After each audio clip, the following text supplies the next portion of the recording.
Berbagai macam isu memang menyelimuti pemilu di Amerika Serikat kali ini. Dan kalau saat ini di Indonesia malam hari, di Amerika saat ini pagi hari, dan sepertinya juga sudah tiba waktunya bagi para warga negara Amerika Serikat ini untuk bisa memberikan haknya. Nah, rekan kami Yari Subekti juga akan menginformasikan kepada kita bagaimana proses pemilu di Amerika Serikat ini berlangsung. Silakan Yandri. Putri Viola, saat ini saya berada di kota New York di depan sebuah TPS yang berupa sekolah PE 183. Mungkin Anda bisa melihat ya, saya sedikit minggir.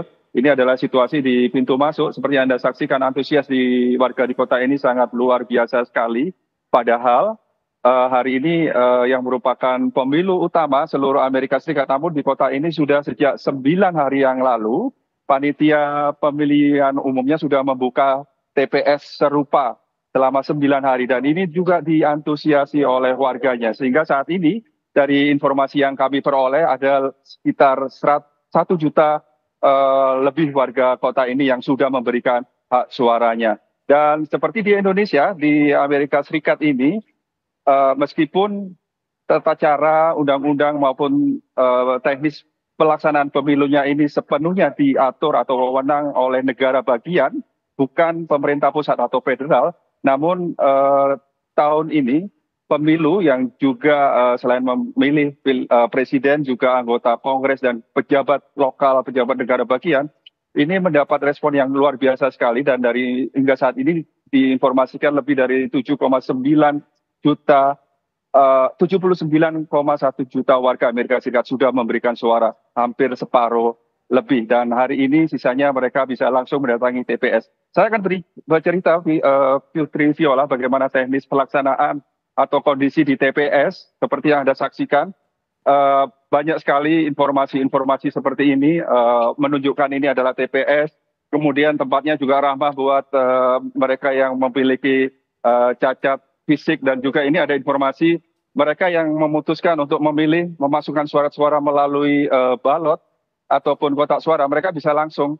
Namun mereka yang terdaftar untuk memilih di sini, ini bisa seperti yang Anda saksikan, dicek dulu ID-nya, identitasnya, kemudian oleh pihak keamanan langsung disuruh masuk untuk melalui tahap selanjutnya, untuk dicek apakah benar-benar mereka terdaftar, sudah mendaftar diri sebagai pemilih untuk memilih langsung di TPS. Kemudian setelah ada daftarnya, mereka akan masuk diberikan surat suara. Surat suaranya hanya selembar kertas berisikan pilihan-pilihan presiden, kemudian pejabat Senat ataupun DPR atau Kongres, juga beberapa pilihan pejabat lokal yang berada di kota ini. Kemudian lembaran pilihan ini tidak ada foto atau gambar, hanya tulisan-tulisan. Kemudian tidak seperti di Indonesia dicoblos, namun mereka seperti ujian di sekolah, diberikan tanda dengan pulpen khusus yang telah disediakan. Ini saya tadi pinjam, di mana pulpen ini seperti pulpen biasa, namun di ujungnya bisa digunakan untuk menggunakan layar seperti layar monitor untuk memberikan tanda tangan atau informasi nama, tanggal lahir, dan sebagainya.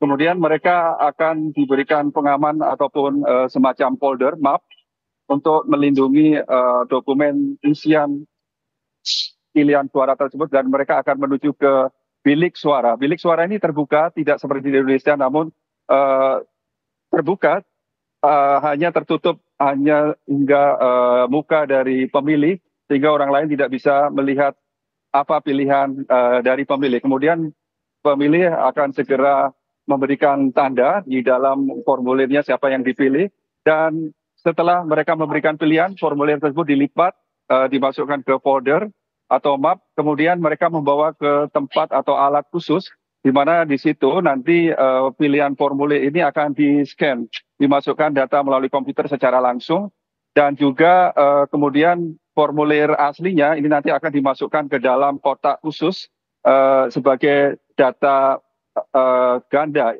dalam artian apabila nanti ada masalah di sistem komputer, mereka masih menyimpan hard copy-nya atau formulir aslinya. Kemudian setelah itu mereka bisa langsung keluar, dan selain di Indonesia diberikan tanda tinta apabila mencoblos, namun di sini mereka diberikan stiker seperti ini. dan bisa dipasang di bajunya menandakan bahwa dia sudah mencoblos.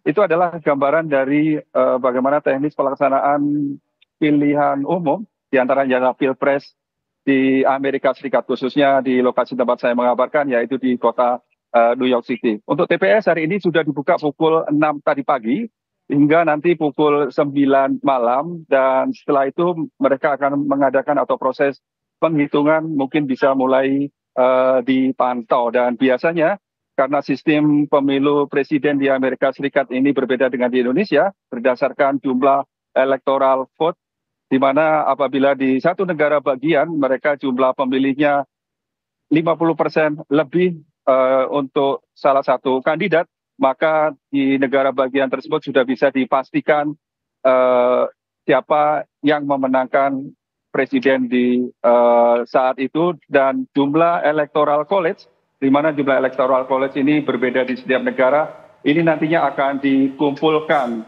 dan nantinya pada akhirnya siapa yang memiliki nilai electoral college yaitu minimal 270 electoral vote nantinya akan menjadi presiden. Itu mungkin bisa diketahui secara cepat, bisa kisaran jam. Atau mungkin karena sesuatu bisa mungkin hanya cukup 1 minggu bisa diketahui siapa yang memenangkan presiden.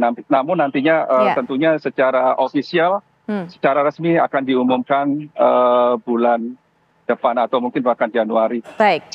Putri Viola, nanti akan kami update terus di TPS lain bagaimana proses atau antusias dari warga kota ini dalam pemilu presiden maupun pemilu di Amerika Serikat tahun 2024. Kembali ke studio, Putri Viola. Yanis Subakti, terima kasih untuk informasi Anda. Kita jadi tahu bagaimana kemudian yang harus dilakukan oleh para pemilih ketika mengikuti pemilu di Amerika Serikat yang tentunya berbeda dengan